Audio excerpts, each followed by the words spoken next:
So hello everyone, आप लोगों को तो याद ही होगा कि हमने प्रीवियस लेक्चर में एसएलएम एंड डब्ल्यूडीवी मेथड्स के बारे में डिटेल में पढ़ लिया था। तो जस्ट हम लोग हमारा यहाँ पे चेक पॉइंट वापस बना लेते हैं। हमारा लिस्ट क्या था सबसे पहले वो समझ लेते हैं। तो आपको याद होगा मैंने आपको बताया था कि हमारा पहला पॉइंट या पहला area will be related to basic, that is theory point. Theory के अंदर हमने बहुत सारी चीज़ें पढ़ी थी। इंट्रोडक्शन पढ़ा था, याद आ रहा है कुछ? फिर हम लोगों ने कॉम्पोनेंट वाइज डेप्रीसिएशन वाला नया कॉन्सेप्ट पढ़ा था।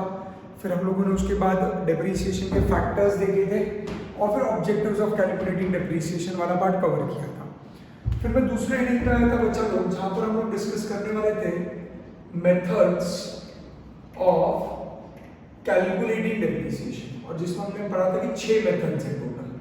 उसमें से पहला 2 मेथड एसएलएम और डब्ल्यूडीवी हमने डिटेल में डिस्कस कर लिया है। अगेन मैं कह रहा हूँ अभी तक हमने सम शुरू किए नहीं है। उसके बाद हम लोग जो थर्ड इस पे है, थर्ड जो हेडिंग है वो है मेथड्स ऑफ क्या, रिकॉर्डिंग डेप्रीसिएशन, करेक्ट। उसका फिर फोर्थ फिफ्थ भी छोटे छोटे हेडिंग्स है। दैट इज फोर्थ हेडिंग में आप देखोगे कि अगर whenever there is a change in estimated change in a method of depreciation, फिर फिफ्थ है when there is a change in estimations, और लास्ट वाला हेडिंग आता है सिक्स्थ वाला हेडिंग रीवैल्यूएशन ऑफ एसेट। तो मैं आगे का आज मैं एसएलएम डब्ल्यूडीवी कंप्लीट कर चुका हूं। आज मैं method of recording depreciation discuss करूंगा विद एसएलएम एंड डब्ल्यूडीवी। मतलब एसएलएम में अगर मैं डेप्रीसिएशन कैलकुलेट कर लूं तो उसे रिकॉर्ड कैसे करूं, और अगर डब्ल्यूडीवी में मैं मेथड मतलब डब्ल्यूडीवी के मेथड से मैं डेप्रीसिएशन कैलकुलेट कर लिया तो उसे रिकॉर्ड कैसे करूंगा।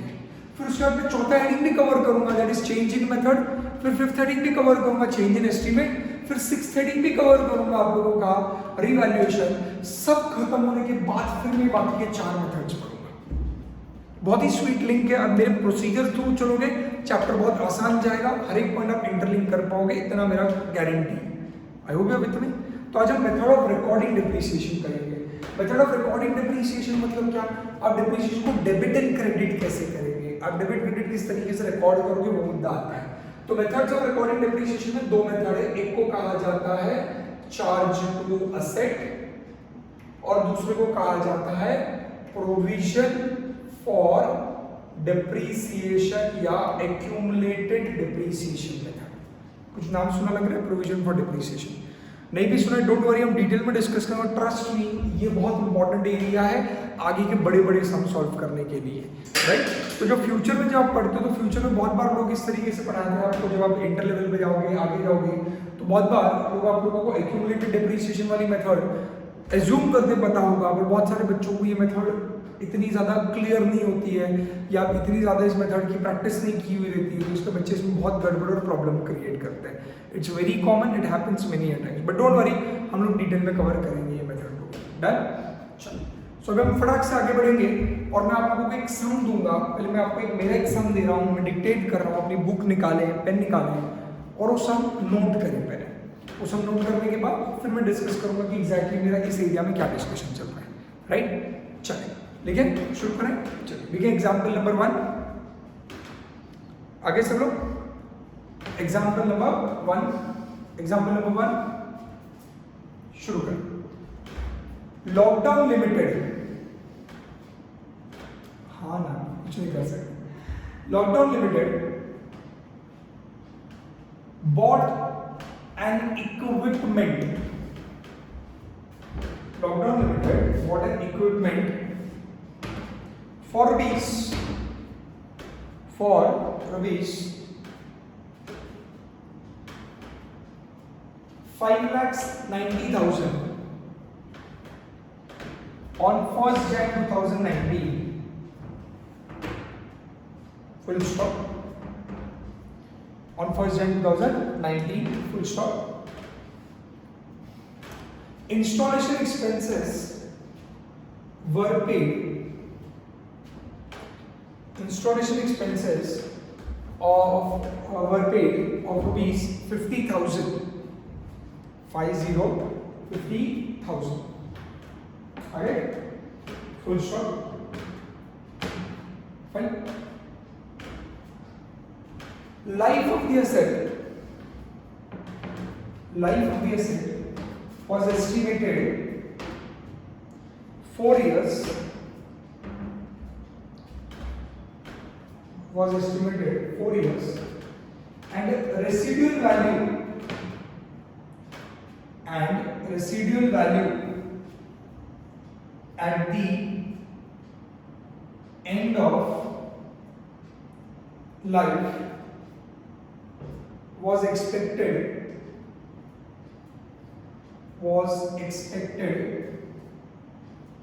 rupees 42,000. Full stop. Also, an outflow of rupees 2,000. An outflow of rupees 2,000 is expected. Outflow of rupees 2,000 is expected to realize the asset.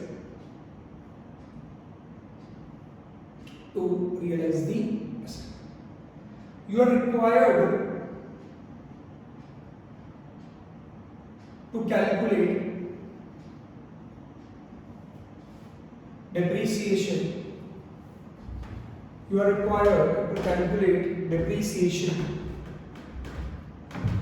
Under straight line method and WDV method. Under straight line method and WDV method, assuming accounting year ends on 31st of December. Full stop. Accounting year ends on 31st of December. Full stop. Record the transactions for 4 years. Record the transaction for 4 years when dash. When लिखने का तब dash करेंगे और next time लिखेंगे A.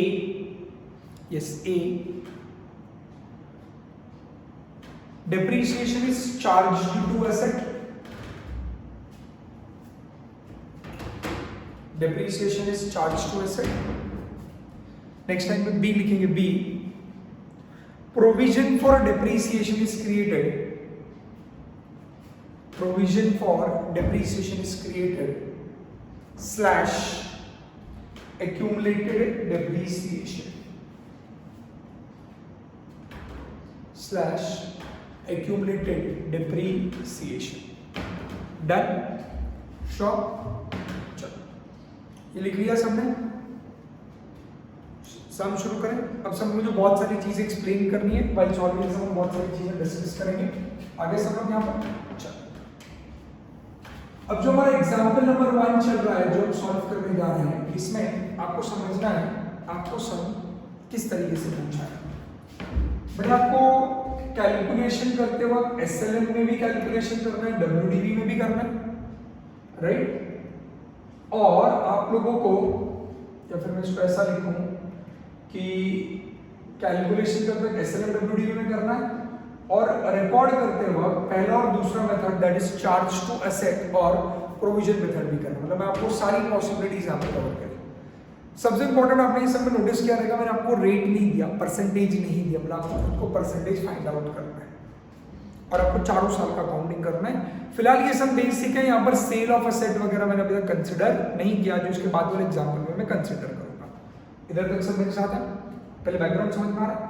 तो अपन जब solution शुरू करेंगे तो अपन क्या करेंगे? सबसे पहले आपके पास दो चॉइस है। पहले क्या करें? स्ट्रेट लाइन मेथड में चार्ज टू एसेट और प्रोविजन, मतलब पहले सॉल्यूशन स्ट्रेट लाइन मेथड के हिसाब से चार्ज टू एसेट और प्रोविजन फॉर डिप्रिसिएशन करें। ये क्या है मैं समझाऊंगा सॉल्व करते वक्त। या डब्ल्यूडीवी क्या? डब्ल्यूडीवी में स्ट्रेट लाइन और प्रोविजन करना, आपके 4 सॉल्यूशंस बनेंगे। स्ट्रेट लाइन मेथड में charge to asset, straight line method में प्रोविजन फॉर डिप्रिसिएशन, डब्ल्यूडीवी में charge to asset, WDV provision for depreciation. ऐसे कर सकते हो। या पहले हेडिंग दे दे 1, ए वाली हेडिंग दे देंगे क्या? चार्ज टू एसेट में एसएलएम डब्ल्यूडीवी दोनों ले, प्रोविजन में एसएलएम डब्ल्यूडीवी दोनों ले। समझा? Right? I'll make it other way around। आपके क्वेश्चन में जैसे लिखा है, ये A और B है, ये 1 और 2 है। तो आप अगर मेरा पॉइंट समझ रहे हो तो यू हैव 4 ऑप्शन। अब 1A 1B सॉल्व करो, 2A 2B सॉल्व करो, या A1 A2 करो, B1 B2 करो। मैं इससे ज्यादा नहीं समझा पाता हूँ आपको, समझ रहे हैं मैं क्या कह रहा हूँ? 1A 2A, जैसे 1A 1B 2A 2B, या A1 A2 B1 B2। कैसे? तो मैं जनरली मैं जो प्रेफर करूंगा वो ये करूंगा, SLM पहले हम पकड़ते हैं और SLM में पूरा कैलकुलेशन करें। मतलब पहले SLM को लेकर मैं दोनों मेथड सॉल्व करूंगा, फिर WDV में दोनों सॉल्व करूंगा। मैं इस तरीके से सब स्टार्ट करूंगा।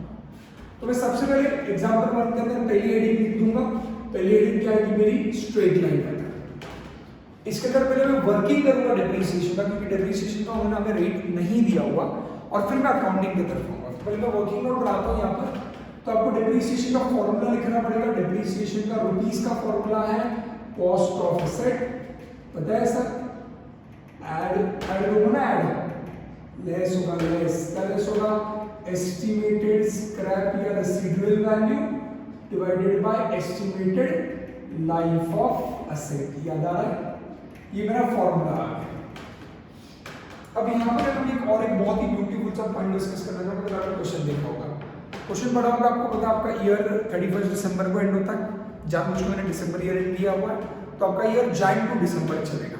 ये समझा? सबसे पहले will be working from Jain till दिसंबर। आपने एसेट खरीदा 1 जैन 19 को, सबने देखा एसेट खरीदा था कितने रुपीस का, कॉस्ट क्या था? 5,90,000 है, प्लस उसके ऊपर और खर्चा किया कितना? 50। तो बच्चा कहेगा कि एसेट कितने में खरीदा है? 6,40,000। फिर आपको कहा गया लाइफ कितनी अज्यूम कर रहे हो आप लोग? 4 इयर्स। ये सबको पता है? लेस। अब यहाँ पर एक बहुत ही इंपॉर्टेंट पॉइंट है, और इस इंपॉर्टेंट पॉइंट को मैं एक बेसिक से डिस्कस करना चाहूँगा, रिलेट करना चाहूँगा। आपको मैंने वहाँ पर कहा गया है कि आपकी scrap value, residual value estimate की गई है 42,000, और मैंने आके आपको एक पॉइंट कहा है कि इट इज एक्सपेक्टेड कि 2,000 रुपीज आपको खर्चा करना पड़ेगा स्क्रैप वैल्यू रियलाइज करने के लिए। समझे? 2 मिनट मैं आपको कह रहा हूँ कि 2,000 रुपये का आपको खर्चा करना पड़ेगा क्या रियलाइज करने के लिए? स्क्रैप। और स्क्रैप वैल्यू में एक्सपेक्ट कर रहा हूँ 42,000 रुपीज आएगा, बट वो 42,000 लाने के लिए मेरे को 2,000 रुपया खर्चा करना पड़ेगा। तो अल्टीमेटली मेरी स्क्रैप वैल्यू मेरे को कितनी मिलेगी? 42 माइनस 2, स्क्रैप वैल्यू कितनी होगी मेरी? 40,000। ये समझ में आ रहा है? अब यहाँ पर कुछ लोगों को डाउट आना चाहिए था, शायद आप लोगों में से आया भी होगा किसी को, कि सर हमने ओरिजिनली जब डेफिनेशन पढ़ा था ना कॉस्ट का डेफिनेशन, तो कॉस्ट के डेफिनेशन में नीचे लिखा गया था, कॉस्ट के डेफिनेशन में ये चीज मेंशन की गई थी क्या, कि कॉस्ट में क्या इंक्लूड होता है? डिसमेंटलिंग कॉस्ट, रिस्टोरेशन कॉस्ट भी आता था। याद आ रहा है?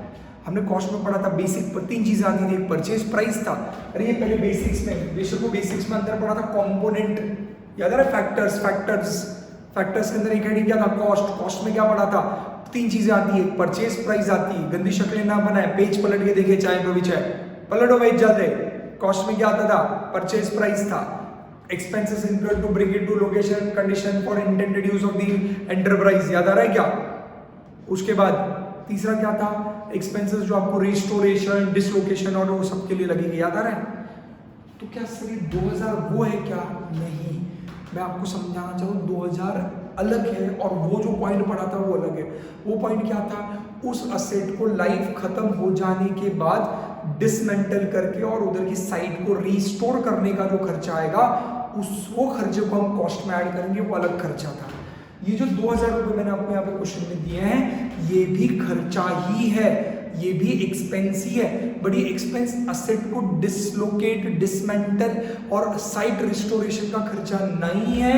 ये 2000 रुपये का खर्चा स्क्रैप वैल्यू अवेल करने का, स्क्रैप वैल्यू रियलाइज करने का, रेसिडुअल वैल्यू अर्न करने का है।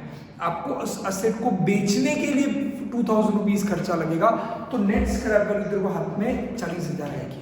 सर अब आप पूछोगे 2000 कैसे खर्चे ले सकते हैं? मे बी अपने को कमीशन लगेगा, किसी का एजेंट थ्रू बेचना पड़ेगा, डायरेक्टली नहीं बेच सकते, मार्केट में उतना शायद उसका डिमांड नहीं मिलेगा, सही प्राइस नहीं मिलेगा हम डायरेक्टली बेचे तो हम 2000 रुपीज किससे लेंगे? हमारे शायद कोई एजेंट को पे करना पड़ेगा, या हमको उसको थोड़ा बहुत रिपेयर करके चकाचक बना के बेचना पड़ेगा, तो शायद हमको 2000 रुपये खर्चा करना पड़ेगा जिससे हम असेट को बेच पाएंगे। वहां पे खर्चे कौन से बात किए गए थे? असेट को डिसमेंटल, रिस्टोरेशन के खर्चे। समझ रहे डिफरेंस? तो 2000 दिन स्क्रैप वैल्यू से भी एडजस्ट होगा। तो अल्टीमेटली मैं कह सकता हूँ कि मेरा कॉस्ट ऑफ जानबूझ के डिटेल कैलकुलेशन कर रहा हूँ यहाँ पर, राइट? मैं कह सकता हूँ कि मेरा कॉस्ट कितना हो गया 5 लाख 90 प्लस 50 कितना हो गया जल्दी बोल 6 लाख 40 माइनस 42 माइनस 2 कितना हो गया 40 डिवाइडेड बाय लाइफ कितनी आ गई 4 इयर्स। तो 6 लाख 40 में से 40 चला गया, वैल्यू कितनी है मेरी 6 लाख है क्या, डिवाइडेड बाय क्या आया 4 years is equal to ultimately rupees कितना आ गया जल्दी 1,50,000 ये क्या आ गया पर एनम। क्लियर है क्या, ये मुझे क्या मिला मेरा डेप्रीसिएशन, ये मेरे को बताएगा 6 लाख क्या है डेप्रीशिएबल अमाउंट। ये जो मुझे डेप्रीशिएशन मिला 1,50,000 रुपए का, इससे मैं एसेट को क्या करूंगा हर साल डेप्रीशिएट करूंगा। कितने साल के लिए 4 साल के लिए। अब आप बोलोगे सर अब हम परसेंटेज भी निकालेंगे डेप्रीशिएशन के, धब्बे पगले तुझे पूछा नहीं है, अगर जरूरत होती तो शायद अलग से बोलते, यहाँ पर मैं बना लिया, पर डेप्रीशिएशन को आपको रेट निकालने बोल सकते हैं। आप आपके रफ कैलकुलेशन के लिए चाहें तो कर सकते हो डेप्रीशिएशन, एक एक्स्ट्रा नॉलेज के आप डेप्रीशिएशन का परसेंटेज निकाल सकते हो, और आपको पता है उसका हमारे सामने कोई जरूरत नहीं है। डेप्रीशिएशन अगर आप परसेंटेज निकालने जाओगे तो आपको पता है इट्स 1,50,000 डिवाइडेड बाय कितना आएगा 6,40,000 into 100 दैट इज कितना करें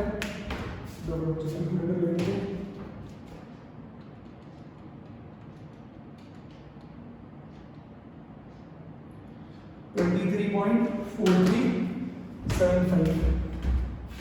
तो 23.4375 ये क्या आ गया तेरा परसेंटेज आ गया किस चीज के ऊपर डेप्रीसिएशन कैलकुलेट करने का percentage. Am I very clear, ये समझ में आ रहा है, पर ठीक है उसकी अपने को जरूरत नहीं है। अब ये हो जाने के बाद ये आ गया मेरा पहला पार्ट, दैट इज मैंने यहाँ पर क्या कर लिया वर्किंग कर लिया, किस चीज का वर्किंग कर लिया डेप्रीसिएशन का। अब मैं अभी भी मेरी पहले हेडिंग के अंदर चल रहा हूँ, क्या एसएलएम में ही हूँ। एसएलएम में मैं ए पार्ट करूंगा when depreciation is charged to asset। Done. तो अपन अपने पहले पार्ट में जहां पर मैं ये कर रहा हूँ कि डेप्रीसिएशन को मैं क्या करूंगा असेट को क्या करने वाला हूँ चार्ज करने वाला हूँ। क्या हर कोई मेरे साथ है यहाँ पर पक्का वाला एकदम डन। रुक जाओ, अब when depreciation is charge to asset, अब मैंने आपसे क्या पूछा है रिकॉर्ड दी ट्रांजैक्शन। अब यहाँ पर मैं आपसे क्या एक्सपेक्ट कर रहा हूँ कि आपने इस ए मेथड के अंदर जर्नल भी बनाना है एंड लेजर भी बनाना है। अपन इसको फुल फ्लेज सॉल्व करने वाले एकदम डिटेल में। मैं कुछ यहाँ पर बताऊंगा, बाकी आपको खुद के साइड से करने का। डन। तो अभी मैं एसएलएम मेथड में हूँ और मैं नॉर्मल अकाउंटिंग कर रहा हूँ। नॉर्मल अकाउंटिंग को क्या बोला जाता है when depreciation is charge to asset. इसको ऐसा नाम क्यों पड़ा हुआ है ये हम सेकंड मेथड पढ़ने के बाद कंपेयर करके समझेंगे। डेप्रीसिएशन जो आज तक आप नॉर्मली करते थे, अब मैं यहाँ पे क्या करूंगा जर्नल एंट्रीज पास करूंगा और बाजू में क्या बना दूंगा मेरा लेजर अकाउंट बनाऊंगा। सबको लेजर अकाउंट बनाते आता है क्या, राइट। तो मैं पहले यहाँ पे हेडिंग दे देता हूँ मेरी क्या है यहाँ पर जर्नल एंट्रीज आ गए, और जर्नल एंट्रीज के बाद यहाँ पर हम लोग क्या करेंगे हमारे लेजर अकाउंट्स बनाएंगे। डन। तो ऊपर ले लेते हैं। तो आपको पता है जो लेजर अकाउंट्स बनाऊंगा उसमें अकाउंट में क्या क्या कॉलम्स आने जरूरी है, दैट इज सबको पता है date particulars, date particulars LF आता है जेएफ आता है, क्या आता है लेजर में, हाँ डेट पर्टिकुलर्स लेजर में JF amount, date particulars JF amount. ऐसा आप कौन सा अकाउंट बनाओगे, एसेट का नाम क्या दिया गया था इक्विपमेंट अकाउंट, और छोटू सा कौन सा अकाउंट बनाओगे यहाँ पर आप depreciation account. Is that very clear. तो ये आप दो अकाउंट ड्रॉ करोगे और उसके पहले यहाँ पे क्या सा फॉर्मेट ड्रॉ करोगे जर्नल का। वापस रुक जाओ, पहले मैं यहाँ पे लिखूंगा फिर आप बाद में अपडेट करते हुए ड्रॉ करके लिखोगे। अब यहाँ पे आ जाते हैं हम जर्नल के अंदर, जर्नल की वर्किंग के अंदर पहले, राइट। सबको पता है पहली एंट्री हमेशा कब होगी मेरी 1 Jan 2019 को। डन। 1 Jan 2019 को जब मैं जर्नल में पहली एंट्री पास करूंगा तो मुझे बताएगा कि मेरी पहली एंट्री क्या आनी चाहिए।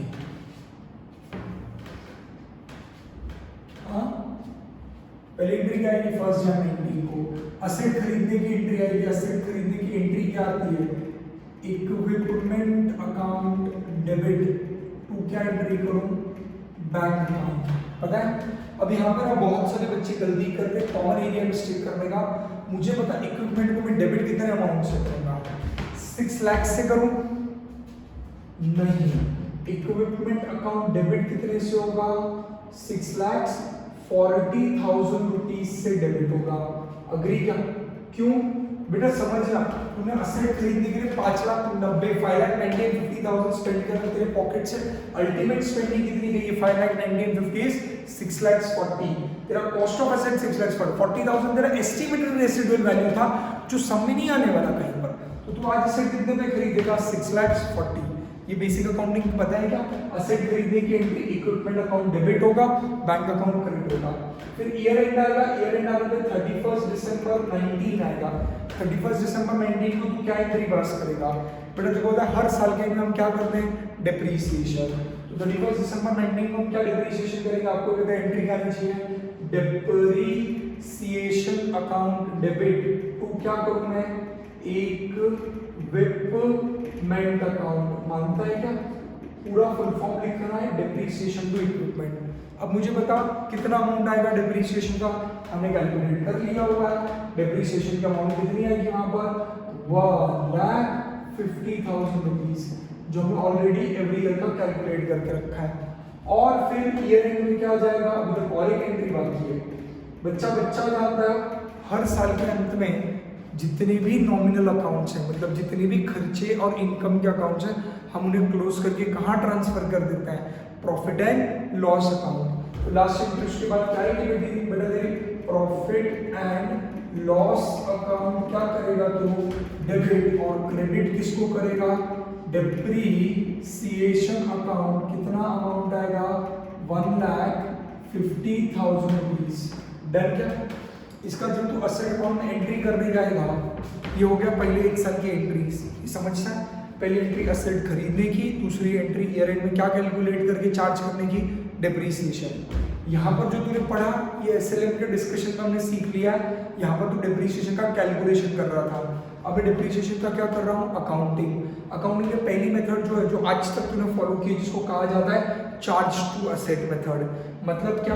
नॉर्मल जो आज तक पढ़ा हुआ है। देखो आज तक आपने जो चीज पढ़ी उसको हमने लेबल नहीं किया, अभी हमने उसको प्रॉपर लेबल दिया। क्या लेबल दिया? Charge to asset.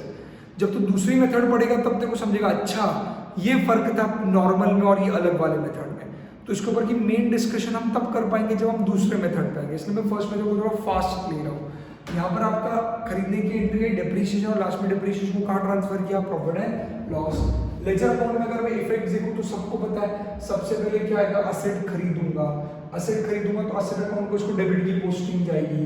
पोस्टिंग कब जाएगी? 1 जनवरी 2019 को। डेबिट में क्या लिखूं? To bank. अमाउंट कितनी लिखूं? असेट कितने का खरीदा हुआ है? 6,40,000 है ये चीज। अभी ये लेजर एंट्री, सॉरी ये जर्नल एंट्री की दो इफेक्ट होनी चाहिए, एक इक्विपमेंट अकाउंट और दूसरा बैंक। बैंक अकाउंट मैंने बनाया नहीं है, इसलिए मैं सेकंड इफेक्ट का पोस्टिंग नहीं करूंगा।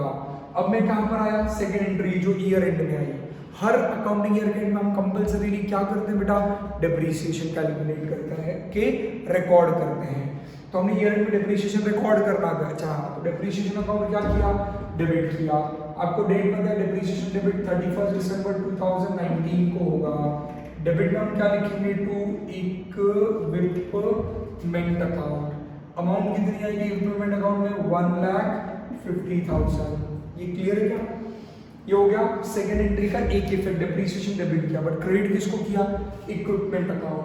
तो इक्विपमेंट अकाउंट के क्रेडिट में चला गया, डेट लिख दी हमारी 31 दिसंबर 2019। बाय क्या लिख दिया हमने यहाँ पर? डिप्रीसिएशन। कितना आया डिप्रीसिएशन? 1,50,000। डन क्या? अभी थर्ड एंट्री में भी क्या हो रहा है? P&L डेबिट हो रहा है, बट मैंने P&L अकाउंट बनाया है क्या? नहीं। मैंने कौन सा अकाउंट बनाया? Depreciation account. तो ईयर एंड में मैं क्या करूंगा? 31 दिसंबर 2019 को बाय क्या लिख दूंगा? Profit and loss account. Amount कितना आ जाएगा? 1,50,000।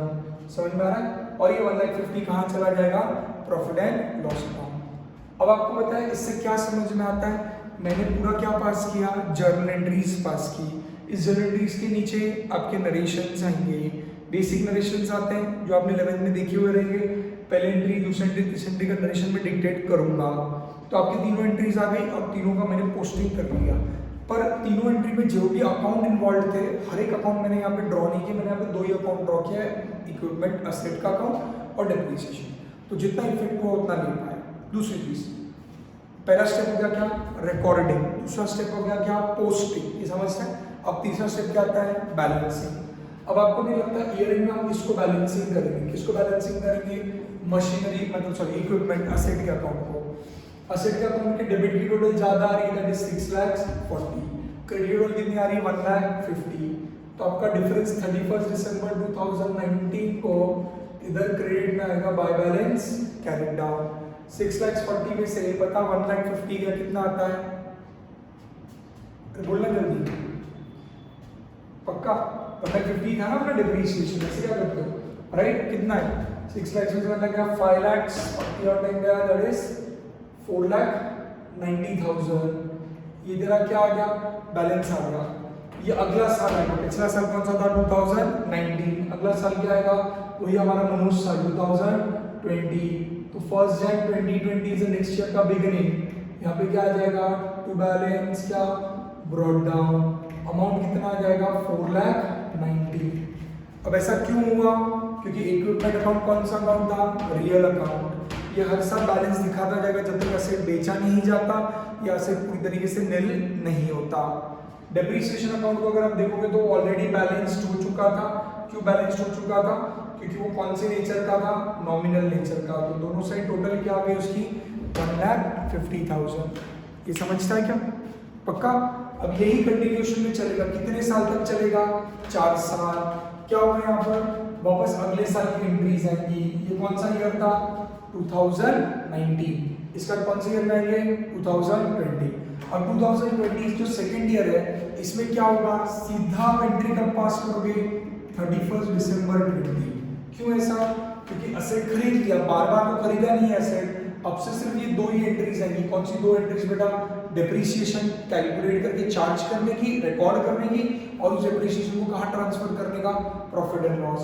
तो आपकी बेसिक एंट्री है, मैं यहाँ पे शॉर्टकट में लिख रहा हूँ, आपको फुल फॉर्म लिखना है पूरा डिटेल में, 2-2 लाइन नरेशंस के लिए छोड़नी रहेगी जब मैं आपको टाइम दूंगा लिखने के लिए, then I dictate the narrations. तो आपका एंट्री आ गया depreciation account debit to equipment account, समझता है क्या।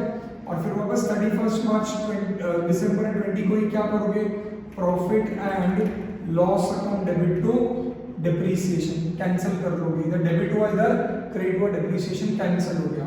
कितना अमाउंट आएगा 1,50,000 1,50,000 1,50,000 1,50,000। सेम ये 2 एंट्रीज कब आएंगी 31 दिसंबर 21 को, और सेम ये 2 एंट्रीज कब आएंगी 31 दिसंबर 20 बोला 2 को, मतलब 2019 2020 2021 और 2022 ये आप लोगों के क्या बने टोटल 4 साल। तो ये 2-2 एंट्रीज बाद में रिपीट करोगे आप, इजंट इट सो। तो मैं इन दोनों का लेजर पोस्टिंग में ज्यादा इंटरेस्टेड हूँ। अब मैं लेजर पोस्टिंग में फटाक से आता हूँ।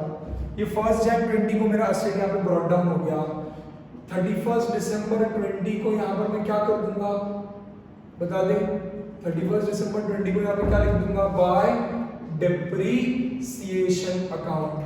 अब वापस डेप्रिसिएशन कितना आ जाएगा यहाँ पर 1,50,000। 1,50,000 क्यों आ रहा है, भूलियो मत, कौन सी मेथड चल रही है हमारी बेटा, straight line method. Straight line method में डेप्रिसिएशन हर साल क्या चलता है, फिक्स्ड चलता है। तो यहाँ पे वापस कितना अमाउंट आया 1,50,000। इसका सेकंड इफेक्ट डेप्रिसिएशन अकाउंट के कहाँ आएगा, डेबिट में आएगा। 31 दिसंबर 20 को यहाँ पे क्या लिखेगा, टू इक्विपमेंट अकाउंट, कितना अमाउंट आ गया 1,50,000। अभी डेप्रिसिएशन अकाउंट बहुत ही मासूम सा अकाउंट है, आया और गया। इस अकाउंट को हम क्या कहते हैं भाई, 1 दिन का अकाउंट है, बस 1 दिन की जिंदगी इसकी।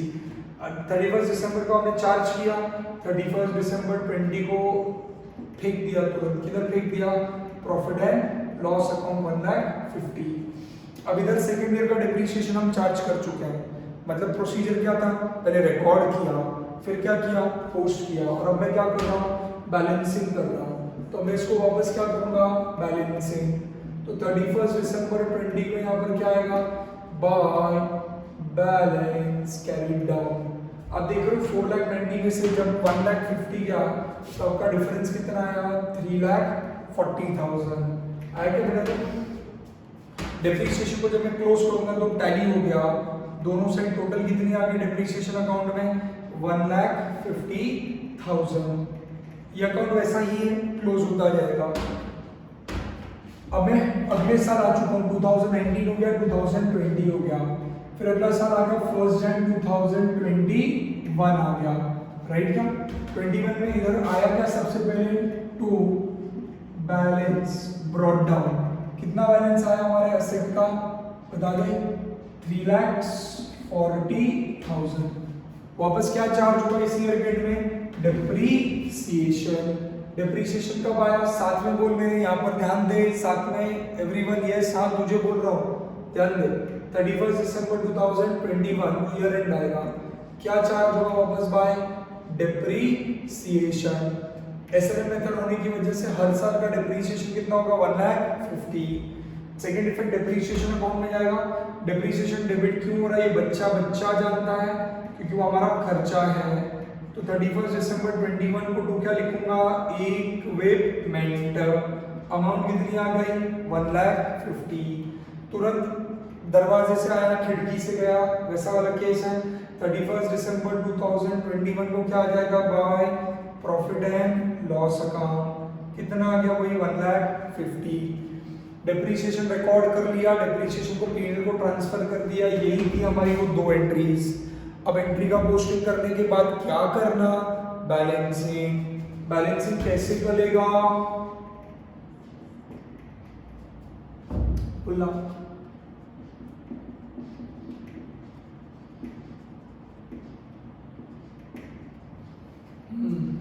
कितना आया 3,40,000 में से जा 1,50,000 या कितना है मेरे हिसाब से 1,90,000 आ जाएगा, ठीक है पक्का डन। अभी आप देख सकते हो यहाँ पर फाइन, यहाँ पर क्या होगा आपका डेप्रीसिएशन को क्लोज किया तो दोनों साइड टोटल आ गया 1,50,000, ये भी क्लोज हो गया, मानता है क्या? ये भी जो टोटल आ रही रहेगी, जैसे यहाँ पर टोटल ऊपर कितनी आई थी 4,90,000, यहाँ पर भी कितनी है 4,90,000। बेटा पूरा प्रॉपर लिखना है, तो वो राइटिंग पेपर यार लिखना है, लिख के मार्क्स मिलेंगे तेरे को। इधर कितना है तेरा 3,40,000 3,40,000। अब हम आगे आखिरी साल के अंदर, आखिरी साल में समझ अब मैं क्या बोल रहा हूँ, अच्छे से समझिएगा आराम से। अब तेरा लास्ट ईयर आ गया 1 जनवरी 2022 आ गया, यहाँ पर क्या आ गया टू बैलेंस ब्रॉट डाउन, कितना आ गया 1,90,000। सबको बताए यहाँ पर तेरा 31 दिसंबर 2022 को बाय क्या आ गया डेप्रीसिएशन, कितना आ गया 1,50,000 है था। मैं ये डेप्रीसिएशन अकाउंट खत्म कर देता हूँ आखिरी बार का 31 दिसंबर 2022 को। तो क्या लिखोगे आप लोग यहाँ पर इक्विपमेंट, कितना आ गया तेरा 1,50,000, और वही डेट पे 31 दिसंबर 22 को ये कहाँ चला जाएगा by profit and loss account, कितना है 1,50,000, और नीचे उसी अमाउंट पे वो अकाउंट क्या हो गया टैली। बेटा टोटल्स लिखना मत भूलना, मार्क्स उन सब चीजों को नहीं तो नहीं मिलेंगे। इसी तरह मेरा डेप्रीसिएशन अकाउंट पूरी तरीके से क्या हो गया क्लोज, पूरी तरीके से खत्म, पूरी तरीके से एंड। अब जब डेप्रीसिएशन अकाउंट अपना पूरी तरीके से एंड हो गया, अब 2 मिनट के लिए मैं एसेट अकाउंट पे आऊंगा, लेकिन यही लॉजिक था कि अब 1,90,000 में से 1,50,000 चला गया, अब तेरा बैलेंस आ गया 40 पे। अब मैंने आपको क्वेश्चन में ये नहीं इन्फॉर्म किया हुआ है कि हमने एसेट का क्या किया। अब यहाँ पर नहीं इन्फॉर्म किया, इसका क्या मतलब होता है कि हमने 4 साल एसेट यूज कर लिया और अभी तक 4 साल खत्म हो चुके हैं, हमने अभी तक एसेट बेचा नहीं है। अब 2 मिनट तू खुद समझ, प्रैक्टिकली जरूरी थोड़ी है कि तूने 1 जनवरी 2019 को एसेट खरीदा, तूने सोचा था मैं इसको 4 साल यूज करूंगा, और जिस दिन 4 साल खत्म हुए तूने कैलेंडर पे लिख के रखा था, अलार्म लगा के रखा था, क्या पता रिमाइंडर लगा के रखा, और तू 31 दिसंबर 2021 को राइट क्या सॉरी 22 को तेरा क्या हो रहा है कंप्लीट हो रहा है, कितने साल 4 साल, उसी दिन तू बेचेगा ऐसा जरूरी नहीं है। तो होगा क्या 31 दिसंबर 22 को मेरे पास बैलेंस कैरी डाउन बचेगा कितना 40,000, और अगले साल 1 जनवरी 23 को टू बैलेंस ब्रॉट डाउन कर बैलेंस दिखेगा अभी भी कितना 40,000 में भी अगले साल कभी शायद जैन फेब मार्च जब चाहिए मुझे मैं बेचूं, मैं जिस दिन बेचूंगा उस दिन जितने भी सेलिंग प्राइस पे बेचूं उसको कंपेयर किया जाएगा 40,000 के साथ और उस दिन प्रॉफिट और लॉस कैलकुलेट होगा। पहला पॉइंट समझ में आ रहा? मैं 2023 में बेचूं, 2024 में बेचूं, कभी भी बेचूं, जिस दिन मैं सेल करूंगा उस दिन मेरा बैलेंस 40,000 के साथ कंपेयर किया जाएगा और उसके ऊपर का प्रॉफिट और लॉस कैलकुलेट किया जाएगा। समझ में आ रहा है? मतलब समझो से फॉर एग्जांपल फरवरी मार्च कभी तो जून जुलाई अगस्त 2023 में मैं अगर उसको 50,000 में बेचता हूँ तो 10,000 का प्रॉफिट होगा, 25,000 में बेचता हूँ तो 40,000 बुक वैल्यू में बेच रहा हूँ 25,000 में तो 15,000 का क्या होगा मेरा लॉस होगा, पक्का। बट अगर 40 में बेचता हूं तो नो प्रॉफिट नो लॉस होगा। ये पहला पॉइंट पक्का। दूसरा और सबसे इंपॉर्टेंट पॉइंट, अब से इस एसेट पे डिप्रिसिएशन नहीं लगेगा। मैं 2023 में ना बेचूं तो भी एसेट कितने पे दिखेगा 40, 2024 में भी ना बेचूं तो भी एसेट कितने पे दिखेगा 40, उसके आगे जब तक नहीं बेच रहा 40, अब से इस एसेट पे डिप्रिसिएशन नहीं लगेगा। दूसरा पॉइंट क्यों? क्योंकि मैंने जो लाइफ एस्टिमेट की थी वो खत्म हो गई। मैंने मेरे पॉकेट से एसेट खरीदने के लिए कितना पेमेंट किया था 6,40,000 में से 1,50,000 में पीएनएल को ट्रांसफर कर चुका हूं, मतलब टोटल कितना रुपीस 6 लाख रुपीस को मैं ऑलरेडी खर्चा दिखा चुका हूं। ये 40,000 मुझे लग रहा था एस्टिमेटेड स्क्रैप वैल्यू, अभी भी मेरे बुक्स में एज इट इज दिखेगा। जब तक मैं एसेट नहीं बेचता इस एसेट पे अब के बाद डिप्रिसिएशन नहीं लगेगा। ये क्लियर? पहला पॉइंट, जब बेचोगे तो इस अमाउंट से कंपेयर होकर प्रॉफिट लॉस निकलेगा, क्योंकि सेकंड पॉइंट इसके बाद अब आप एसेट पे अभी डिप्रिसिएशन चार्ज करने वाले नहीं हो। थर्ड और एक लॉजिकल पॉइंट, जरूरी नहीं है, मे भी ऐसा हुआ रहेगा कि फिजिकली एक्चुअल में ये एसेट आज भी मेरे प्रोडक्शन एक्टिविटी में इन्वॉल्व है, आज भी मैं इसको यूज करके प्रोड्यूस कर रहा हूं, आज भी इस मशीनरी इक्विपमेंट को लेकर मैं प्रोडक्शन करता रहूंगा, तो भी इस एसेट पे आपसे डिप्रिसिएशन नहीं लगेगा। मेरे अच्छे से बात समझ, एक्चुअल में मैं वो एसेट यूज कर रहा हूँ कि नहीं पता नहीं, उससे फर्क नहीं पड़ता। जैसे छोटा सा एग्जांपल मैंने आपको इनिशियली दिया था स्कूटर का। बजाज स्कूटर जब नहीं आई थी तब लोगों ने खरीदी, उसको 25-25 साल हो गए, लोग अभी भी स्कूटर यूज कर रहे हैं। तो जिसने वो स्कूटर खरीदी होगी बिजनेस पर्पस के लिए, उससे बुक्स ऑफ अकाउंट्स में उसको रिकॉर्ड किया रहेगा। समझो से लाइफ एस्टिमेट की रहेगी 10 साल 15 साल, जो भी लाइफ एस्टिमेट की रहेगी 10-15 साल में उसको डेप्रिशिएट कर चुका होगा।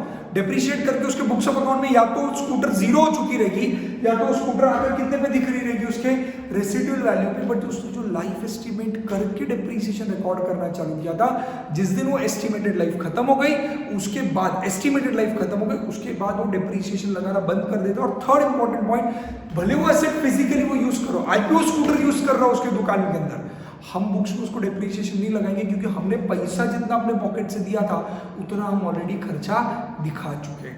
कुछ समझ में आ रहा है क्या? This is not at all necessary to be related to actual physical existence of the asset. Maybe वो एसेट आज भी दे रहे, मे बी इक्विपमेंट में अभी भी यूज करता रहूंगा, या मे बी इस इक्विपमेंट को मैंने उठा के बाजू में रख दिया रहेगा, फर्क नहीं पड़ता। 4 साल तक मैंने यूज कर लिया, खत्म, 4 साल तक उसके ऊपर डेप्रिसिएशन लग गया, 4 साल के बाद भी मैं उसको यूज करूं नहीं करूं फर्क नहीं पड़ता। मैंने जो लाइफ एस्टिमेट की थी उस एस्टिमेटेड लाइफ में उसको डेप्रिशिएट करके उसके वैल्यू पे ला चुका। जिस दिन वो एसेट या बेचूंगा या स्क्रैप होगा, भंगार में बेचूंगा या एक्चुअल में किसी को सेल करूंगा, जो भी हो, कल जाके आग लग गई, से फॉर एग्जांपल मेरे फैक्ट्री में आग लग गई और वो क्या मशीनरी डिस्ट्रॉय हो गई, ये इक्विपमेंट जल गया, उस दिन पूरा का पूरा 40,000 में लॉस दिखाऊंगा। किस दिन? जिस दिन सच्ची में वो एसेट खत्म हुआ। देख 2 मिनट डिफरेंस समझ। मैंने मेरी इकोनॉमिक लाइफ एज्यूम की, मेरी इकोनॉमिक लाइफ को पकड़ के मैंने डिप्रिसिएशन कर लिया, ये अलग बात है। मेरे बुक्स में अगर एसेट बुक वैल्यू पे जो भी दिख रहा है वो उसकी स्क्रैप वैल्यू जो मैंने एस्टिमेट करके रखी है। अब मैं रिलेट कर रहा हूँ फिजिकली उस एसेट के साथ। जब तक वो एसेट फिजिकली एक्सटिंग्विश नहीं होता, फिजिकली वो खत्म नहीं होता। खत्म कैसे होगा? या तो मैं उसको बेच दूंगा नॉर्मल सेल या भंगार में, या तो बेच दूंगा, या तो एसेट डिस्ट्रॉय हो जाएगा, आग लग जाएगी, एक्सीडेंट हो जाएगा, कुछ तो हो जाएगा। इसको मैं बोलूंगा जब तक एसेट एक्सटिंग्विश नहीं होता, खत्म नहीं होता मेरे बिजनेस में से, तब तक वो मेरे बुक्स में दिखेगा। कौन से वैल्यू पे? जो वैल्यू पे मैंने ला के रखा हुआ है उसका। तो अगर वो जिस दिन डिस्ट्रॉय हो गया, एक्सीडेंट हो गया, जो भी डिस्ट्रक्शन हो गया, एसेट खत्म हो गया पूरी तरीके से, डिस्ट्रॉय हो गया, उस दिन पूरा का पूरा लॉस हो जाएगा। तो इस 40,000 को मैं उस दिन पीएनएल को ट्रांसफर कर दूंगा लॉस दिखा के। अगर वो डिस्ट्रॉय नहीं हो रहा है और मैं उसे क्या कर रहा हूँ, रेगुलर लाइफ में यूज कर रहा हूँ, समझ में आ रहा है क्या? अगर वो डिस्ट्रॉय नहीं हो रहा और मैं उसको अगर यूज भी कर रहा हूँ तो तब तक वो बुक में एज इट इज लगेगा, पर उसका डिप्रिसिएशन लगना अब के बाद बंद हो जाएगा। समझ में आ रहा है क्या? हेंसफोर्थ उसके ऊपर डिप्रिसिएशन नहीं लगेगा।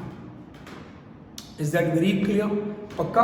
आप समझे सीक्वेंस क्या था? मैं पहले कौन से मेथड में था? Straight line. Straight line method में मैंने कौन सा कंसेप्ट देखा? चार्ज टू असेट देखा, ए पॉइंट देखा हुआ है। Is that very clear? अब फटाक से अपने बुक के अंदर अपडेट करेंगे, क्विकली रिकॉर्ड करें अपने बुक के अंदर, फिर उसके बाद हम लोग अगला मेथड स्टार्ट करेंगे, that is a B part charge start करेंगे, जहाँ पे depreciation is not charge to asset, क्या क्रिएट है प्रोविजन, और वो इंटरेस्टिंग डिस्कशन है और उसके अंदर हम सब सॉल्व करेंगे। बट अभी तक हम क्या डिस्कस करें? स्ट्रेटली बोलेंगे। क्विकली रिकॉर्ड करें। आप चाहें तो वीडियो को यहाँ पर पॉज कर सकते हो, पॉज करके आप एक बार आपको जो लिखना है आप लिख लें, अगला आंसर इमीडिएटली स्टार्ट